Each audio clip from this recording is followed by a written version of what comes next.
baca tadi ada yang saya lupa, ada 7 golongan yang dinaungi oleh Allah pada saat itu, tidak kena panasnya matahari.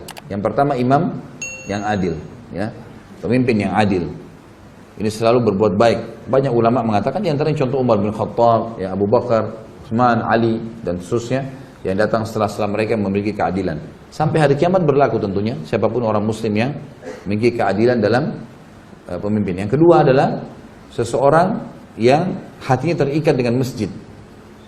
Kata sebagian ulama hadis yang dimaksud adalah antara azan dan azan. Dia sibuk dengan itu. Azan ke masjid, pokoknya terikat diri dengan masjid. Rajulun mu'allaqun qalbu bil masajid namanya. Kemudian yang ketiga adalah 2 orang yang saling mencintai karena Allah, berkumpul karenanya, berpisah karenanya. Dan ini disunnahkan teman-teman sekalian, kita saling mencintai karena Allah. Antum cari siapa di antara sesama jenis, laki-laki dan laki-laki, perempuan dan perempuan. Dia menyukai saudara muslim karena ibadahnya. Karena luar biasa ibadah sholat malamnya, majelis ilmunya, segala macam. Dia datang dan sunnah mengatakan saya mencintai kamu karena Allah. Lalu dijadikan sebagai sahabatnya yang selalu dia komunikasi setiap hari. Jadi kan partner dimanapun dia pergi. Ini sunnah Nabi SAW. Makanya waktu beliau datang ke Madinah, beliau membangun asas negara ada 3. Ya. Pertama bangun masjid Kuba dan Masjid Nabawi sebagai basis. Maka setiap orang yang mau membangun sebuah komunitas muslim harus ada masjidnya dulu.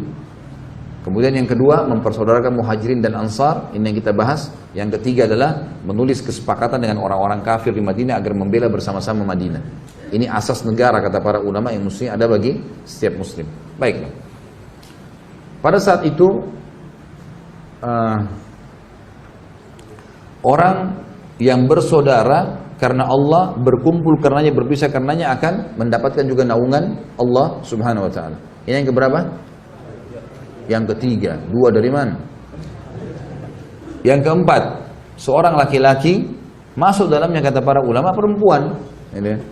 Seorang laki-laki yang dipanggil oleh seorang wanita yang cantik, memiliki kecantikan dan kedudukan. Bisa kekayaan, bisa jabatan, bisa ke jalur nasab, jalur keturunan yang mulia, sempurna, sudah cantik, sudah pintar, sudah kaya, segala macam, menggoda sekali sebenarnya. Mengajak dia berzina, lalu dia mengatakan saya takut karena Allah. Ya. Kemudian yang kelima adalah seseorang yang mengingat mengingat Allah sendirian lalu dia menangis.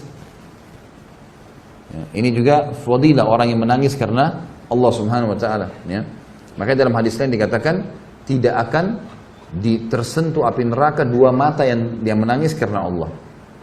Jadi dia lagi sholat malam, dia ingat dosanya, dia bertobat sama Allah, dia ingin masuk surga, minta surga, dia ingin minta diberkahi, minta diselamatkan dan seterusnya. Ini adalah orang-orang yang jelas masuk di sini. Ya. Kemudian yang keenam adalah orang yang berinfak dengan infak atau sedekah yang dia keluarkan dengan tangan kanannya sampai tangan kirinya tidak tahu.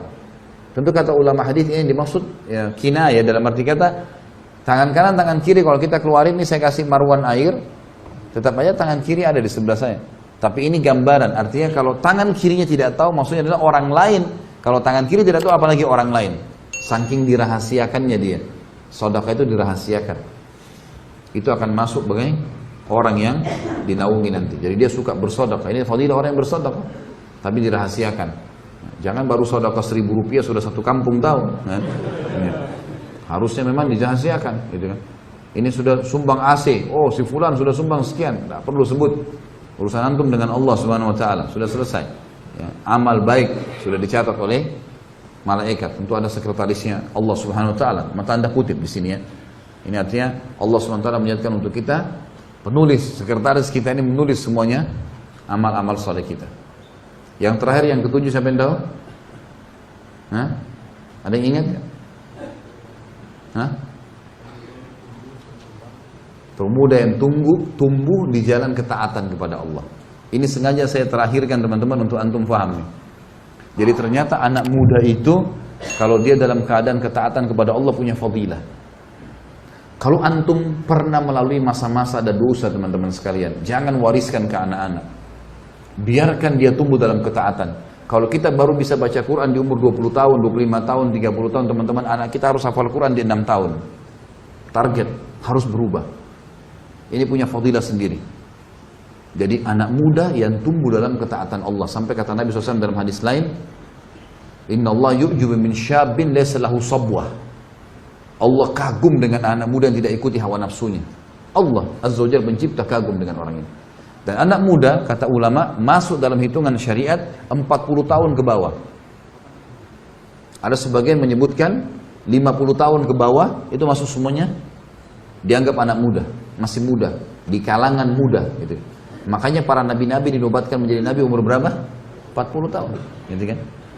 Puncak-puncaknya Nabi SAW mendapatkan kemenangan di umur 50 sampai 60 tahun. Karena fase kemenangan di mana? Di Madinah, 10 tahun terakhir. Nabi SAW meninggal umur 63 tahun kan. Jadi kalau kita mundur 10 tahun berarti umur 53 tahun tuh fase keemasan. Sampai 63 tahun beliau meninggal dunia.